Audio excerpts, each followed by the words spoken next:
why did the Rebbe encourage that we should introduce people to Shabbos Candles specifically, which again I mentioned earlier is rabbinic?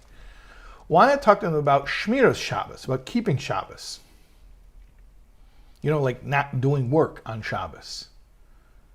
And there are people who ask this question quite often. They're kind of confused by it. I mean, not working on Shabbos, that's a biblical commandment, right?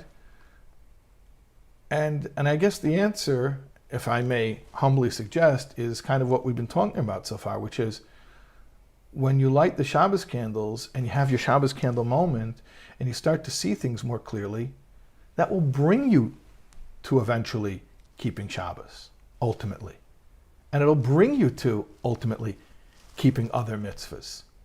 But the Shabbos candles turn on the lights so we can start to have some clarity and start to appreciate things for what they really are. In fact, there's a story, the Rebbe told this story in the early days of the Shabbos candle campaign. The Rebbe told a story about a little girl in Eretz Yisrael, a little Israeli girl who went to a public school, a non-religious, very secular school, and she met a girl in her neighborhood.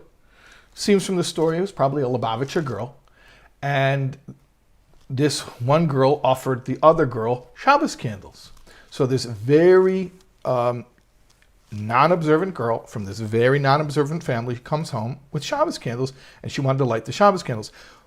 Well, her parents weren't thrilled about it, but they didn't want to, nix it, so they let her, okay, fine, go light your Shabbos candle. But what happened is slowly, the family started to notice. It's hard not to notice this, it's fire. It's, there's something primal. There's something primal about the glow of fire. You ever seen people, whenever there's a fire, they just stop and they stand around, they ooh and they ah. There's just something that draws us. So she would light the Shabbos candle, and that's it. She was just lighting the Shabbos candle. But the parents, who were completely non-observant, but they kind of knew some things. I mean, they were Israeli, they lived in Israel, they had some concept. Maybe they had a religious grandparent. They had some concept of Judaism. So eventually what happened is, while the Shabbos candle was lit, they didn't want to do labor in front of the candle. Whatever they understood, I mean, they hadn't studied Lamed Tes Malachas. They didn't know exactly what the 39 forbidden forms of labor were.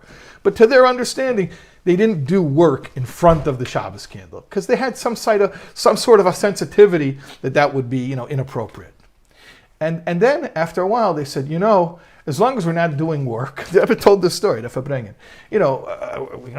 what should we just sit here for? Let's have a meal. Shabbos, we'll have a meal. And then once they were having a Shabbos meal, they said, let's make sure it's kosher. How could you have a Shabbos meal and it's not kosher? And step by step, this led the family to Shabbos observance. And they said, if we're observant on Shabbos, why shouldn't we be observant the other 6 days of the week? And eventually the entire family became completely Torah observant, all of the mitzvahs, in their own time, at their own pace, out of love and excitement and their own interest and passion. But how did it start? Because a little girl brought that one little flame into the house, and it turned on the lights, literally turned on the lights for all of them. And they got that clarity. And once that clarity sort of entered the home, it was only a matter of time that they were able to see the truth in all ways. So, when people ask, what's with the Shabbos candles? Why not, observing Shabbos, which is a biblical commandment? Lighting Shabbos candles will bring to observing Shabbos and kashrus and taras hamishpacha and tefillin and all of the mitzvahs and Torah study and everything else there is. But first you got to turn on the lights.